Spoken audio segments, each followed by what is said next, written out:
Jogja ya. Ya, aslinya ngapak cuma memang tutup udah nggak kelihatan. Ya, kemarin Bapak Ibu semuanya sudah mengumpulkan data, mengumpulkan informasi ya. Nah, sebelum lanjut saya pengen tanya, sudah tahu belum sih? Lalu tampilkan kunci. Sudah? Ya. Lepas. Waalaikumsalam warahmatullahi wabarakatuh. Tentang kajian risiko dan menurut data yang pernah kita dapatkan bahwasanya bencana yang kita hadapi karena posisi dari geografis termasuk demografisnya itu memang berdampak jika terjadi adanya bencana.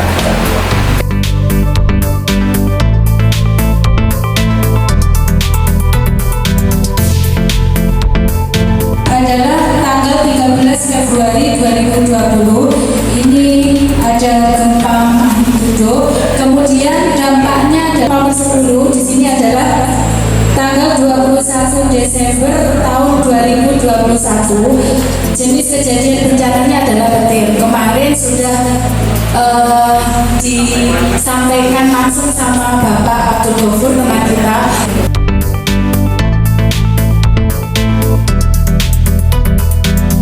Bencana yang terjadi di Puger, khususnya di wilayah Mandalika, maka kami sudah menentukan ada 4 kategori bencana yang akan mungkin pasti akan terjadi dan bisa dimitigasi dari sekarang dengan kita ikut SPAB ini. Nah, di antara bencana yang sudah kami rangkum ada 4 bencana yang bisa teman-teman lihat di atas sana. Yang pertama adalah klasifikasi dari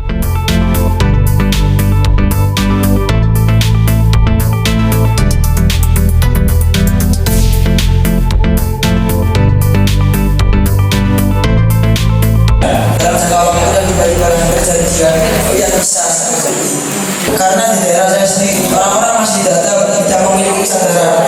Mereka membuang sampahnya di kali sehingga melakukan penyebaran sehingga kalinya sumber dan sering terjadinya Tsunami atau banjir tidak pastinya jika kesadaran masyarakat yang ada di daerah kita sama mereka sadar akan pentingnya menjaga mengurangi. Sudah berdiskusi tentang menurut panjenengan yang pertama yaitu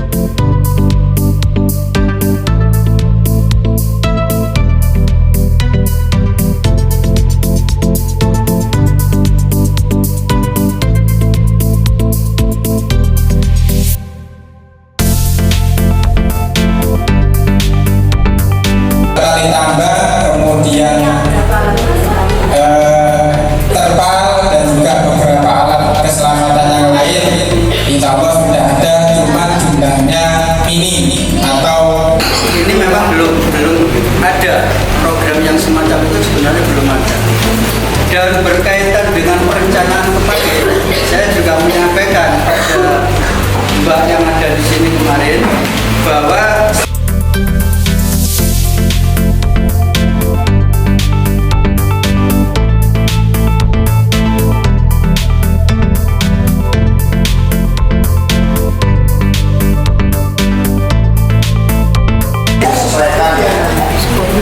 Nah, berkaitan dengan solusinya bagaimana? Gini,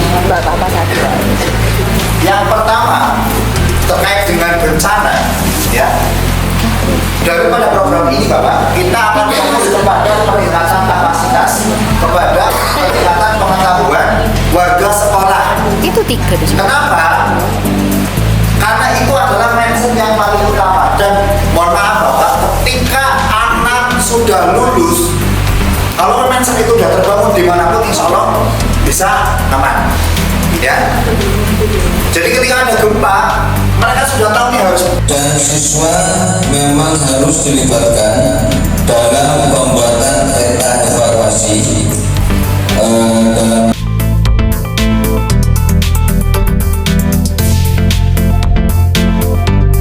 ini kaitannya dengan kebijakan sekolah, di mana Saya sebenarnya kami di kelompok kami bukan salah satu tim dalam pemutusan kebijakan sekolah, tapi saya kami berusaha untuk menjawab itu.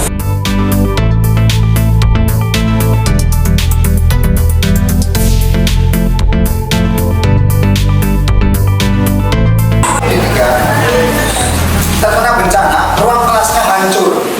Nah, hak siswa untuk mendapatkan pendidikan itu apakah ada perencanaannya? Misalkan, oke, tempatnya nanti rencana misalkan pindah di balai desa, gurunya mendatangkan dari tempat A, B, C, dan lain sebagainya. Ada nggak kayak gitu? Tapi ini infrastruktur udah jadi poin yang penting ya, udah bagus. Tapi sebenarnya warna infrastruktur tetap juga pada kegiatan belajar mengajar juga. Kurikuler maupun ekstrakurikuler. Di situ ada 7 pertanyaan. Ada 7 pertanyaan inti. Yang pertama sudah dilihat semuanya, guys. Saya beri satuan pendidikan memiliki kegiatan pendukung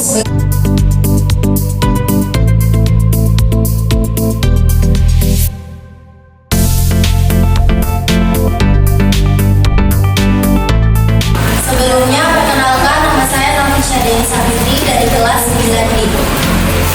Di area sekolah kita. Yang pertama, kerentanan salju atau atap sudah tua. Kerentanan 2 ini sangat banyak. Yang pertama di ruang keterampilan atau kelas 7D, kelas 9D, 9.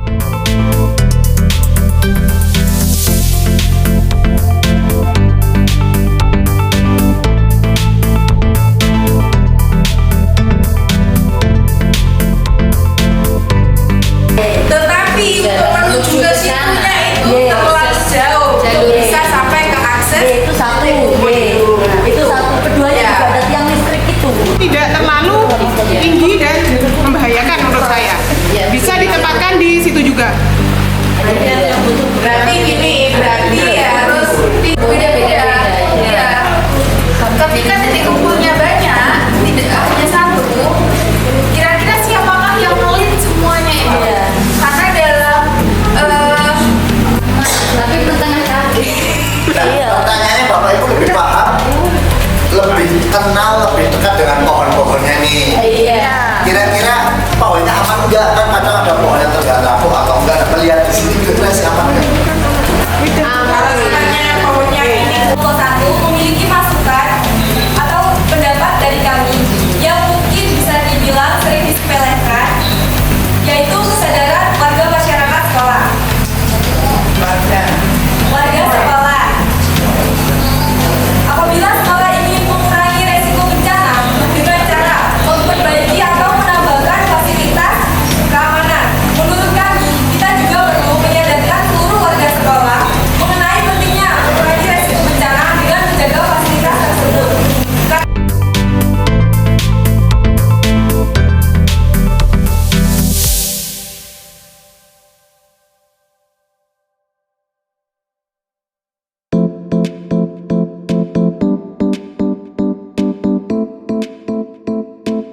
Perhatikan, bahasa apa ini? Kita ibarat